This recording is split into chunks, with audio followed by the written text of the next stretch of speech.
Madalas 'to naririnig ko dito sa mga sa work area 'no, sangla ATM scheme. Yan ba legal, attorney? Pwede ba yun, yung scheme na yan? Walang sinasabi ang batas na bawal yung sangla ATM.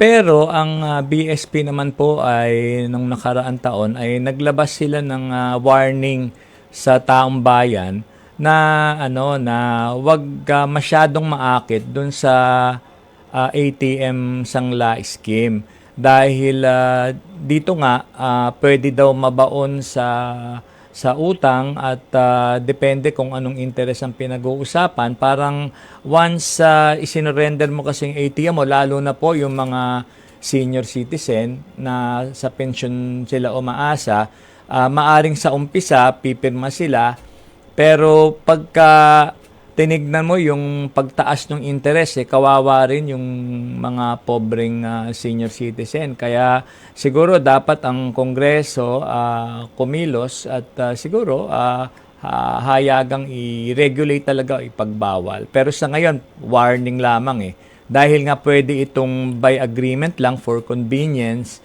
na yung ATM mo, doon ko na lang kukunin yung sinisingil ko sa yung utang. Oo.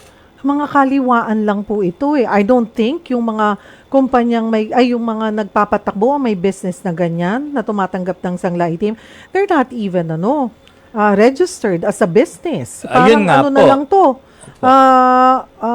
Parang tayong dalawa na lang ang nag-uusap, kumbaga ganun, 'di ba? Yun nga po yung sinasabi ko, depende doon sa kung sino ang katransaction mo. Kasi kung ito ay regular business na nung sinasanglaan mo, ito ay dapat may kaukulang registration. Pero kung ordinaryong mamamayan, nag-usap lang kayo, Oo. sige akin na yung ATM mo, at dito sa ATM mo, dito ko sisingilin yung utang mo, yun ay hindi naman ipinagbabawal ng batas, no? Kasi meron tayong tinatawag na freedom to contract So as long as hindi naman yan sobra sa interest, illegal, talagang kailangan nire-respeto. Pero kung medyo large scale na yung ginagawa mong sangla ATM, talagang malinaw na ikaw ay engaged na in lending. At sakaling ito ay ang sitwasyon ay maaari itong i-report sa BSP na walang lisensya. Oo, baka lending business na. Opo. Kung may pa isa-isa, dalawa, 'di ba? Kasi kadalasan naman 'yan, nagipit lang, nakiusap, pumayag ka, ganun Opo. naman yung excuse nun. Okay.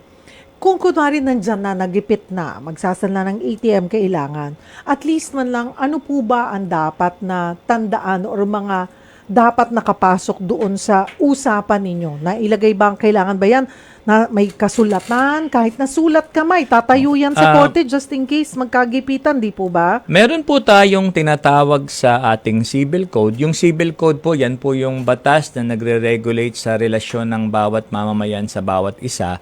Meron po tayong tinatawag na statutes of fraud. Ang statutes of fraud po ay isang set of rules sa ating civil code kung saan kung ang inyong kontrata ay nag-i-involve na sa halaga na 500 pesos and above, kailangan po ito po ay in writing. At kasama rin din po sa ating civil code na pagdating sa interest, kailangan po in writing. Sapagkat kung ang interest rate po na inimpose ay hindi napag-agrihan, ito po ay void. Ibig sabihin, hindi po ito pwedeng i-impose kahit po nag-agree tayo verbally 10% yung interest. Pero kung wala po itong kasulatan, hindi po ito reflected ng isang cheque o kung ano man, ito po ay maaaring